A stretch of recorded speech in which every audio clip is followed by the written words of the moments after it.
अभी तक हम लोगों ने पार्टनरशिप में जितने भी क्वेश्चंस करे हैं और जितने भी क्लासेस की, उससे हमें पता चला कि पार्टनरशिप में एक रेशियो होता है जिस रेशियो में हम प्रॉफिट को बांटते हैं।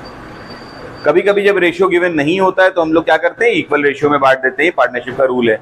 लेकिन एक इसमें क्लॉज होता है, एक केस ऐसा भी आता है जिसके अंदर हम पार्टनर्स को कुछ गारंटी देते हैं कि हम तुम्हें इतने रुपए तो देंगे ही देंगे। मान लेते हैं मिसाल के तौर पे, ऐसा जरूरी नहीं कि ऐसा ही हो जैसे हम बता रहे हैं, लेकिन ये समझने के लिहाज से हम लोग बात कर सकते हैं। मान लो कि ये 3 दोस्त हैं, ठीक है। इसमें ये जो दोस्त है ये बहुत ही अमीर है, ये कह सकते हो, ये बहुत नाम वाला है, इसकी गुडविल बहुत अच्छी है थर्ड वाले पार्टनर की। इसको यूं समझते हैं ए बी सी, ये 3 पार्टनर्स हैं, 3 दोस्त हैं। सी के पास पैसा भी बहुत है और गुडविल भी बहुत है। अब ए और बी जो हैं वो उससे कहते हैं सी से, यार हमारे साथ आओ बिजनेस करो। सी कहता है यार हमारे पास इतना पैसा है, हमारे पास इतना पैसा आ रहा है, इधर से इंटरेस्ट क्या आ रहा है इसका हम कहे क्या करना है काम करके, हम तुम्हारे साथ बिजनेस करें, लॉस होगा तो हमें भी शेयर करना पड़ेगा, हमारा नुकसान है। लेकिन ए और बी कहते हैं लेकिन तुम्हारे नाम का फायदा भी तो हम लोग को मिलेगा बहुत, तुम्हारा मार्केट में इतनी अच्छी गुडविल है, अगर तुम हमारे साथ आ जाओगे तो तुम हमारे बिजनेस में 4 चांद लगा दोगे। लेकिन सी कहता है कि हमें नुकसान का भी तो डर है, हम बेवजह अपना पैसा लगाएं तुम लोगों के साथ, अपना नाम लगाएं और वो सब खराब हो जाए। ये एक एग्जाम्पल है, ये जरूरी नहीं कि सिर्फ ऐसा ही हो, बहुत सारे केसेस हो सकते हैं, कुछ भी एग्रीमेंट ऐसा हो सकता है। मैं एक मिसाल दे रहा हूं ताकि समझ में आ जाए। तो ए और बी वादा करेंगे सी से कि देखो कुछ भी हो जाए हम तुम्हें 10,000 रुपए तो देंगे ही देंगे। ए और बी सी से कहेंगे कुछ भी हो जाए हम तुम्हें 2,000 रुपए तो 10,000 रुपए तो देंगे ही देंगे, चाहे लॉस हो चाहे प्रॉफिट हो, फर्म को कुछ भी हो। तो शायद इस बात पे सी राजी हो जाए। तो अब ये 10,000, अब ये सवाल उठता है, चलो भाई ठीक है, सी कहते हैं चलो ठीक है हम पैसा भी लगा देंगे और अपना नाम भी दे देंगे, गुडविल भी दे देंगे, हम इस बिजनेस में आ जाएंगे। अब सवाल ये उठता है, ए और बी का मसला उठता है कि अगर कभी मान लो सी को के हिस्से में 8,000 आए, जैसे मान लो रेशियो तय हुआ 3:2:2 फॉर एग्जाम्पल, या इसको कह सकते हैं 3:1:1, हम ये मान लेते हैं 3:1:1। इस मुताबिक इनका जो सी का हिस्सा तय हुआ वो कितना हुआ प्रॉफिट में से 8,000। लेकिन क्योंकि वादा किया जा चुका है कि हम तुम्हें 10,000 रुपए देंगे ही देंगे और इनके हिस्से में आ रहा है 8,000, there is a deficiency of 2,000 rupees. So now the question arises, the question will arise between A and B, that how much A and how much B will contribute towards this deficiency of 2,000। तो इसमें भी बहुत सारे case हो सकते हैं। ये हो सकता है कि ए और बी कहते हैं भाई जो डेफिशिएंसी आएगी उसका आधा हम देंगे आधा बी देंगे। ये भी हो सकता है कि 2:1 में दे दें, हो सकता है सारी डेफिशिएंसी ए बियर कर ले, हो सकता है सारी डेफिशिएंसी बी ही बियर कर ले। सो ये एग्रीमेंट्स होंगे आगे चल के। पहले तो हम ये इनको सुनिश्चित कर देंगे या श्योर कर देंगे कि हम तुम्हें तो 10,000 रुपए देंगे ही देंगे, चाहे तुम्हारे अकाउंट में 8,000 क्यों ना आ रहे हो। अब ये जो डेफिशिएंसी है इसका दूसरा एग्रीमेंट बनेगा ए और बी, मतलब एक बाकी रेस्ट पार्टनर्स के बीच में, कि हम लोग क्या कर सकते हैं, हम लोग आधा आधा उस डेफिशिएंसी को बांट लेंगे, 2:1 में बांट लेंगे, 3:2 में बांटेंगे, या पूरा ए देगा या पूरा बी देगा। There can be n number of cases. Clear? यहां तक आ गई ना सबको समझ में? अच्छा, अब यहाँ पे एक बात और ध्यान रखना कि अगर कभी सी के अकाउंट में 12,000 आ रहे हो, मतलब प्रॉफिट का डिस्ट्रीब्यूशन ऐसा हो कि सी के अकाउंट में, सी के हिस्से में 12,000 रुपए आ रहे हो, जबकि वादा कितने का था 10,000 का, तो याद रखना कि हम 12 देंगे ऐसे केस में। अगर एग्रीड मिनिमम वैल्यू जो ये है, मिनिमम प्रॉफिट है ना, गारंटीड है, अगर 10,000 से कम होगा तो डेफिशिएंसी को ए और बी और या दोनों लोग मिलकर या एक आदमी बांट लेगा। लेकिन अगर उसके हिस्से में, उसके अकाउंट में गारंटीड प्रॉफिट से ज्यादा आ रहा है तो फिर कोई दिक्कत की बात नहीं, हम जो ज्यादा आ रहा है वही दे देंगे, हम फिर 12,000 रुपए देंगे, 10,000 से हमसे कोई मतलब नहीं होगा। मतलब 10,000 से कम में मसले उठेंगे ये, अगर 10,000 से ज्यादा शेयर आ रहा है उसका तो ये मसले नहीं उठेंगे। M I clear or not? तो हम लोग इस इलस्ट्रेशन को देखते हैं क्वेश्चन में कि ए बी और C are partners, profit sharing ratio 5:4:1 और सी को गारंटी दी गई कि उसको किसी भी साल में 5,000 से कम नहीं दिया जाएगा।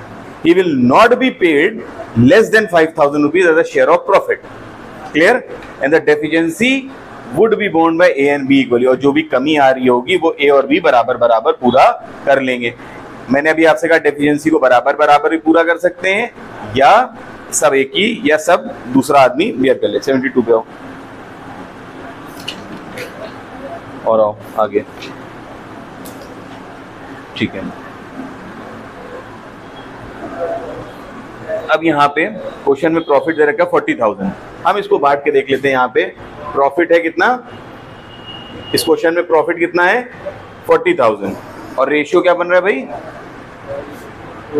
ए बी और सी का 5, 4 और 1, मतलब 5 और 4 9 और 1 10, 5/10, 4/10 और 1/10। तो 40,000 को 5/10 में बांटेंगे तो कितना आएगा 20,000, 16,000 एंड 4,000। देखिए मामला क्या, अब ए और बी को क्या मिल रहा है हमें नहीं मतलब है, क्योंकि उनको तो उनके प्रॉफिट शेयरिंग रेशियो के हिसाब से मिला जा रहा है, ठीक है, उनको प्रॉफिट शेयरिंग रेशियो के हिसाब से मिल रहा है, कोई दिक्कत की बात नहीं है। लेकिन सी से हम वादा कर चुके थे कि हम तुम्हें 5,000 देंगे, जबकि उसके हिस्से में कितना बन रहा है सिर्फ 4,000, 1,000 रुपए की कमी आ रही है। और क्योंकि ए और बी ने वादा किया था कि हम लोग बराबर बराबर बांटेंगे इसको, तो अब हम क्या करेंगे, हम यहां बनाएंगे पीएल एप्रोप्रिएशन अकाउंट।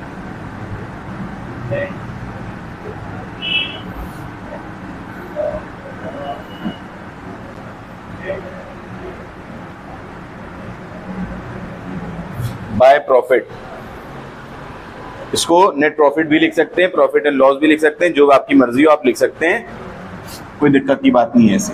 40,000, फिर हम इस प्रॉफिट को डिस्ट्रीब्यूट कर देंगे, हम लिखेंगे टू एज कैपिटल, इस प्रॉफिट का डिस्ट्रीब्यूशन हो रहा है, ठीक है,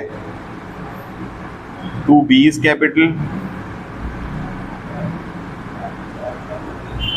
टू सीज कैपिटल। अभी हमने लाइन इसलिए छोड़ी क्योंकि इसमें भी हम लोग कुछ एडजस्टमेंट्स करेंगे। देखिए ध्यान से, सी की कैपिटल में कितना आ रहा है 8,000, ओ सॉरी एग्जाम्पल वाली लिख लियो 4,000, कितना आ रहा है 4,000 प्लस 500 प्लस 500, मतलब ए की कैपिटल से 500, बी की कैपिटल से 500। इसको इस तरह भी लिख सकते हैं, वर्टिकल भी हॉरिजॉन्टल भी, जैसे मतलब समझ में आ जाए बात। 5,000, बी की कैपिटल में कितना है, बी के प्रॉफिट में आ रहा है 16,000 less share of deficiency, short में लिख रहे हैं क्योंकि जगह कम है। सी इज कैपिटल, कितना और कितना है कंट्रीब्यूट किया 500, कितना आया 15,500 बी के हिस्से में आ गया। इसी तरह से ए के हिस्से में था 20,000 लेस सी इज कैपिटल, सी की कैपिटल में डेफिशिएंसी शेयर करी 500 रुपए की, कितना आ गया 19,500 रुपए। Then we will just make a total of that 40,000 rupees. Is it clear or not? समझ में आ गया? लिखने का स्टाइल अलग हो सकता है, अलग अलग टीचर्स अलग अलग बुक्स में अलग अलग तरीके से लिखा जा सकता है, कुछ लोग ऐसे लिख देते हैं, कुछ लोग ऐसे लिख देते हैं, मैंने इसलिए दोनों तरह से लिख दिया। लिखने का स्टाइल अलग हो सकता है, but the main concept is this. फिर मैं रिपीट कर दूं, अगर सी के हिस्से में यहाँ 4,000 की जगह इफ इट वॉज 6,000 इफ, तो हम कुछ ना करते। अगर 6,000 होता तो हम इसके पूरे 20 लिखते, इसके पूरे 16 लिखते और इसके पूरे 6 लिखते, क्योंकि गारंटी है 5,000 की। 5,000 से कम पे डेफिशिएंसी होगी और जो बेयर की जाएगी पार्टनर्स के जरिए। अगर गारंटीड अमाउंट से ज्यादा है तो उसमें कोई भी शेयरिंग, कोई भी डेफिशिएंसी को बियरिंग नहीं होगी। M I clear or not? Clear?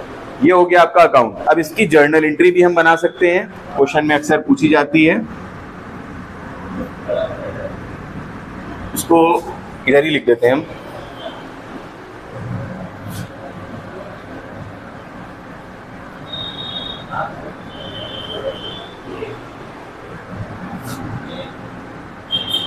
Journal pro forma, इसका परफॉर्मा मैंने नहीं बनाया है, पर्टिकुलर अमाउंट रहेगा।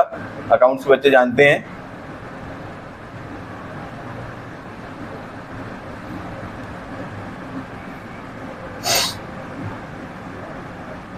डेबिट का अमाउंट और क्रेडिट का अमाउंट। सबसे पहले जो प्रॉफिट है उसको हम लिख लेंगे, profit and loss account debit to PL appropriation account. क्या ट्रिक होती है इसकी? प्रॉफिट एंड लॉस एप्रोप्रिएशन के क्रेडिट साइड दे रखा है प्रॉफिट, पीएल एप्रोप्रिएशन अकाउंट के क्रेडिट साइड दे रखा है क्या? PL account. तो देखिए जो चीज क्रेडिट में वो कहां जाएगी? डेबिट में। ध्यान रखिएगा, जर्नल जब बनाएंगे तो लेजर की जो डेबिट होगा वो क्रेडिट और क्रेडिट की चीज डेबिट। तो ये क्रेडिट में तो कहां जाएगा? डेबिट में। Profit and loss account debit to PL appro account, appro short में लिखना, एप्रोप्रिएशन अकाउंट हो गया कितना 40,000 रुपीज। हाँ ओ सॉरी, ठीक है यार, इतनी चलती है नहीं, पहले हम लोग जो प्रॉफिट हुआ है वो लिखेंगे। अब यहाँ पे हमने सिर्फ प्रॉफिट की नोटिंग करी है, ठीक है। अब इसके बाद हम लोग बात करेंगे, अब देखिए ए, बी और सी, ये तीन चीजें हैं, हम बुलेट पॉइंट बनाए दे रहे हैं, ये तीन चीजें हैं, और ये तीन चीजें कहाँ है, पीएल के डेबिट में है। पीएल के कहाँ है, डेबिट में। अब डेबिट में तो मैंने क्या कहा, जो अकाउंट के डेबिट में है वो जर्नल के, वेरी गुड, क्रेडिट में होगा। तो PL appropriation account debit, PL appro account debit to S capital, short में है सब, B's capital account to C's capital account.